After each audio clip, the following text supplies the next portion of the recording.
മറ്റേ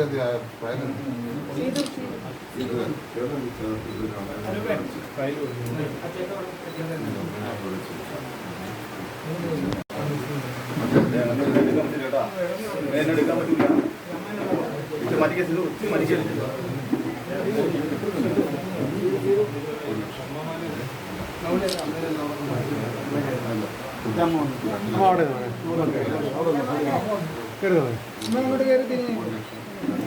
അമ്മേ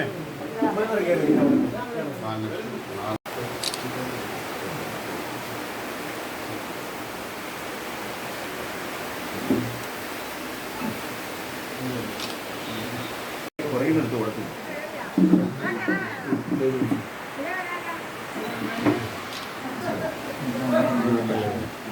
2 ലക്ഷം 3 ലക്ഷം 3.5 4 ഇത് അക്കൗണ്ടിൽ വന്നു കഴിഞ്ഞു.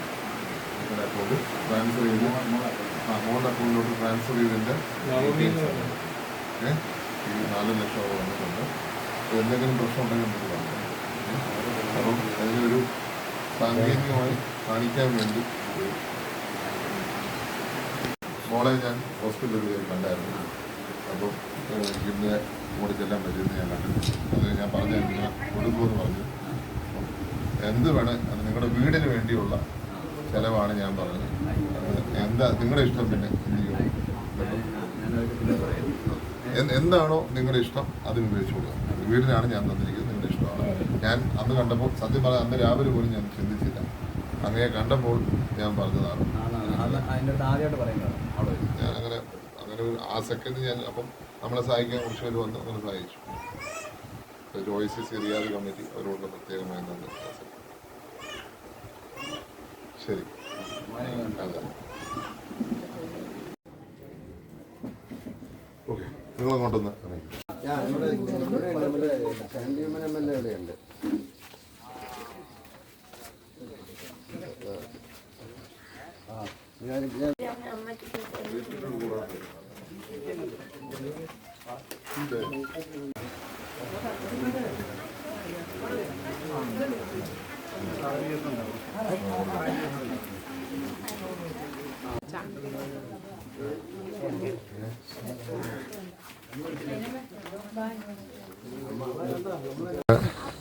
സത്യം പറഞ്ഞാൽ ആ ദിവസം സ്പോണ്ടേനിയസ് ആയിട്ട് ഒരു ഡിസിഷൻ പറഞ്ഞതാണ്.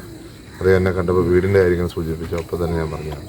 അപ്പോൾ അത് 5 ദിവസത്തിനുള്ളിൽ തന്നെ പൂർത്തിയാക്കാൻ സാധിച്ചു എന്നുള്ളത് അതിയായ ചാരിതാർത്ഥ്യമുണ്ട്.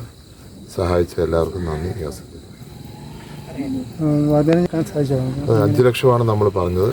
5 ലക്ഷം 4 ലക്ഷം അവരുടെ ബാങ്ക് അക്കൗണ്ടിലേക്ക് ട്രാൻസ്ഫറായി 50,000 രൂപ ചെക്കായിട്ട് അവർക്ക് കൊടുത്തിട്ടുണ്ട്. അപ്പം മൊത്തം 5 ലക്ഷം രൂപയുടെ സഹായം അന്ന് പറഞ്ഞത് ഇന്ന് പൂർത്തീകരിച്ചിരിക്കുകയാണ്. ഞങ്ങളുടെ ചികിത്സ ഉണ്ടായിരുന്നു. അതുപോലെ തന്നെ പരിക്കേറ്റ മറ്റൊരു കുട്ടി അലീന, 2 പേരെയും കണ്ടായിരുന്നു. അവർ 2 പേരും എന്താ പറയുക ബെറ്റർ ആയിരിക്കുന്നു എന്നാണ് ഞാൻ മനസ്സിലാക്കുന്നത്. പ്രത്യേകിച്ച് അലീന കെട്ടിടത്തിൽ നിന്ന് വീണ ആളാണ്, ബെറ്റർ ആയിട്ടിരിക്കുന്നു. അതുപോലെ തന്നെ ബെറ്റർ ചികിത്സയാണ് നമ്മുടെ നവമിക്ക് ലഭിച്ചിരിക്കുന്നത്. ഞാൻ 2 പേരെയും കണ്ടത്. നമ്മുടെ അന്നുണ്ടായ ആ സംഭവത്തിന് 2.5 കോടി രൂപ അനുവദിച്ചതാണ് ഞാൻ ഇന്ന് കേട്ടത്. അങ്ങനെ കുറച്ച് പിന്നെ അവിടെ ഉണ്ടായിരുന്ന ആളുകളെ മുഴുവൻ പുതിയ ഹോസ്പിറ്റലിലൊക്കെ മാറ്റി എന്നും പറയുന്നുണ്ട്. തീർച്ചയായിട്ടും സ്വാഗതാർഹമാണ്. ഈ കുടുംബം പറയുന്നത് നമ്മളിനിയും പ്രതിഷേധമായിട്ട് മുന്നോട്ട് പോകും. അതല്ല, ഇപ്പോൾ കുടുംബം നമ്മൾ ആവശ്യപ്പെട്ട കുറച്ച് കാര്യങ്ങളുണ്ട്. അത് എന്തായാലും നോക്കട്ടെ. നമ്മൾ ആവശ്യപ്പെട്ട 25 ലക്ഷം രൂപ കൊടുത്തിട്ടുണ്ടോ? ജോലി കൊടുത്തിട്ടുണ്ടോ? ഇത് എത്ര കൊടുക്കണമെന്ന് പറഞ്ഞു ചെയ്തിട്ടുണ്ടോ? ചികിത്സ ചെയ്തത് സ്വാഭാവികമായിട്ടും അവരുടെ ഡ്യൂട്ടിയാണ്. ആ ഡ്യൂട്ടി ചെയ്തു എന്നുള്ളതിൽ ഒന്നും പ്രത്യേകിച്ച് മേനി നടിക്കാനൊന്നുമില്ല. ഇവിടെ പറഞ്ഞ കാര്യങ്ങൾ, ആവശ്യപ്പെട്ട കാര്യങ്ങൾ അടിയുറച്ച് ഞങ്ങൾ നിൽക്കുകയാണ്. കുടുംബം അത് പറഞ്ഞു എന്നുള്ളത് അവർ സാറ്റിസ്ഫാക്ടറി എന്നുള്ളത് പറഞ്ഞാൽ ശരിയാണ്. പക്ഷേ നമ്മൾ പറഞ്ഞ കുറച്ച് കാര്യങ്ങളുണ്ട്, അതുകൂടെ ചെയ്യണം.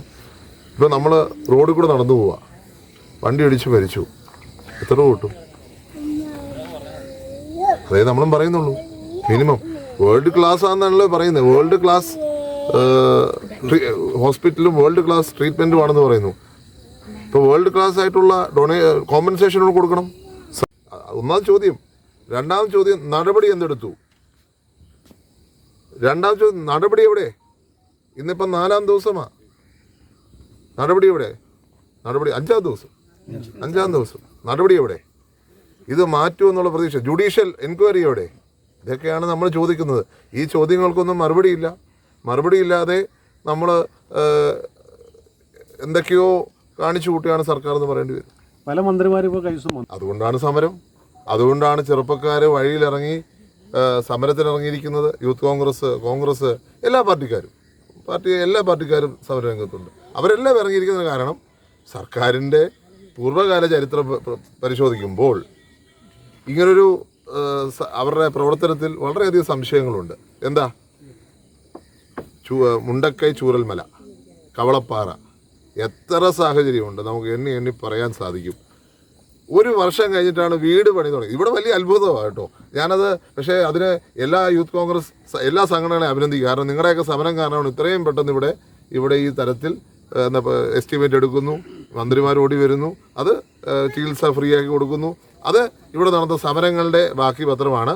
ഇപ്പം ചിലരൊക്കെ അനാദരവെന്ന് പറയുന്ന സമരമുണ്ടല്ലോ, ആ സമരമൊക്കെ കൊണ്ടാണ് ഇത്രയെങ്കിലും കാര്യം നടന്നത്. ചൂരൽമലയിലൊക്കെ അതായത് സമരങ്ങൾ പ്രയോഗിച്ചിരുന്നെങ്കിൽ ചിലപ്പോൾ കാര്യം നടന്നു പോയെന്നുള്ള വിശ്വാസമാണ്. ഇതിനകത്ത് നടപടി ഉണ്ടാവണം. ഇതുവരെ നടപടിയില്ല.